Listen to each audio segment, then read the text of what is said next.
Welcome to TriStar Digging. I appreciate you joining us this morning. If I'd have caught something in that pond, that would have been, I'd have been shocked more than you, because I just built this pond last week and we got some heavy rain and the rain filled this pond up. It has, the water level has dropped just a little bit, so hopefully it'll stop leaking the water out. If not, then we can always use a product called bentonite. Bentonite swells up, I think it's 30 or 40 times its size, and this is a small pond, so it wouldn't take a tremendous amount of bentonite to seal this pond up. Let's get to work.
Gary's showing off his back spreading now.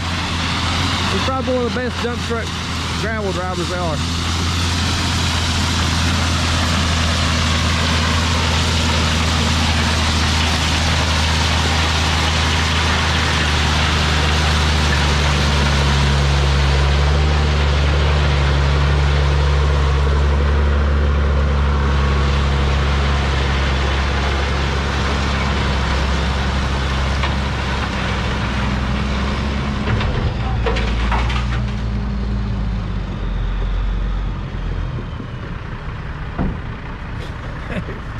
All it does.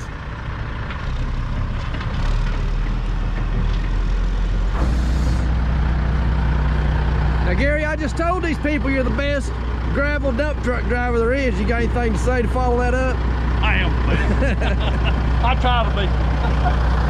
When you backed up there, you raised that tailgate up and you got that rock to slide against the gate, which told you that your rock is moving, but then you let your bed back down. Why'd you do that? I get where I can control the rock, but I was loading the tailgate to keep the rock coming out.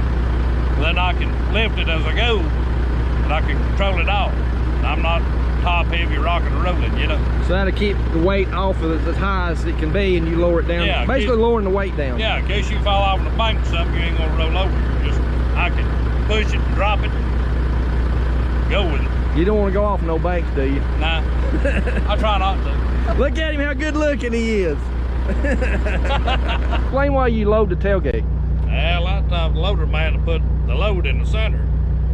If you don't have it loaded at the back of this tailgate, when you go spread, it's not going to come out even. You're going to have gaps and this, that. But I can control it. You know, when it's up and it's coming out even, I can see it coming out both sides. So I know the rock's evenly flowing. So when you're talking about loading the tailgate, you're talking about raising the bed up till you hear the rock fall. Yeah. Then lower it down some. That way you got your bed ain't top heavy, you're just wobbling everywhere. All right.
Boy, I tell you right now, that was close. I almost ground y'all up in sausage. I didn't like that. I've already done most of the heavy grinding with this power rake on this area now. What I'm trying to do is, there's some humps or ridges where I've ground all that up. Now what I'm doing is just going through there and knocking down those little ridges, making it even.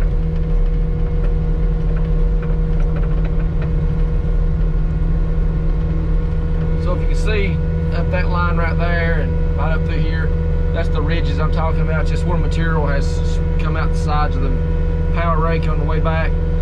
So just knocking those down to where it'll look good and mow good.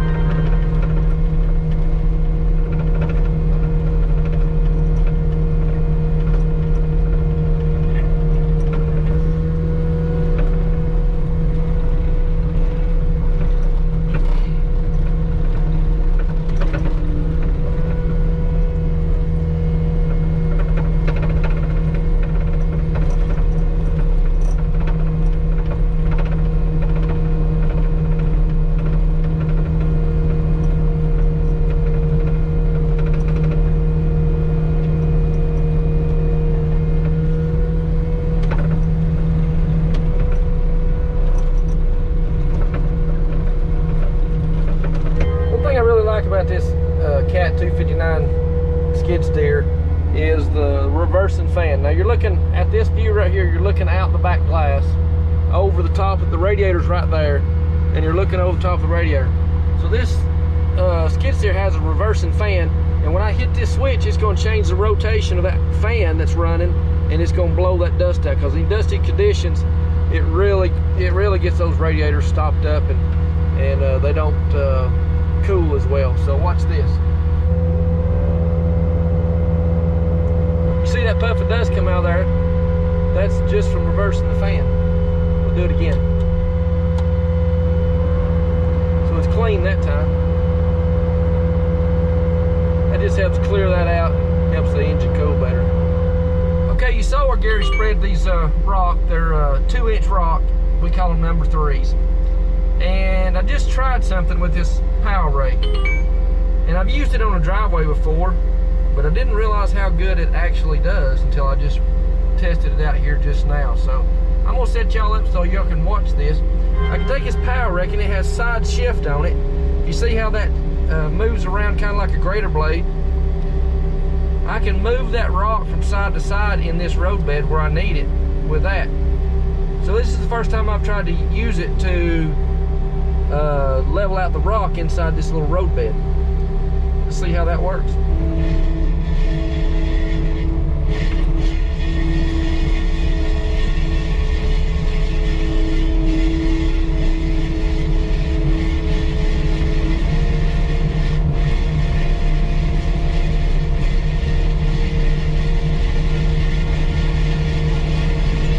That works great.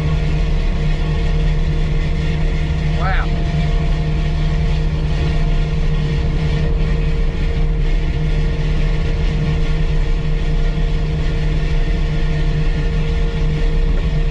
You can see that rock rolling up in front of that drum now, and the way that I've got that shifted, it's moving rock over that side of the road.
This job is in the books. This morning we got the rock put on the driveway. You saw Gary Price trucking. Got our rock spread, and I took the power rake and got that leveled out, got that smoothed in here. The house pad's been finished for a while. And then down there, just past the trailer, is the pond we built. Got all the areas dressed up with the power rake. I showed some of that. So this job is finished up. Stick around for the message if you will. If not, know that the Lord loves you and God bless you, and I appreciate you watching. As always, give us a big old fat thumbs up if you like the videos. See you on the next one.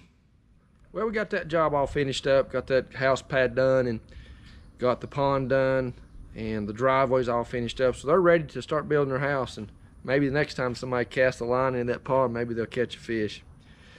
I want to finish up this video with a passage of scripture, just one verse this time, and we find that in 1 Peter chapter 2, verse 11.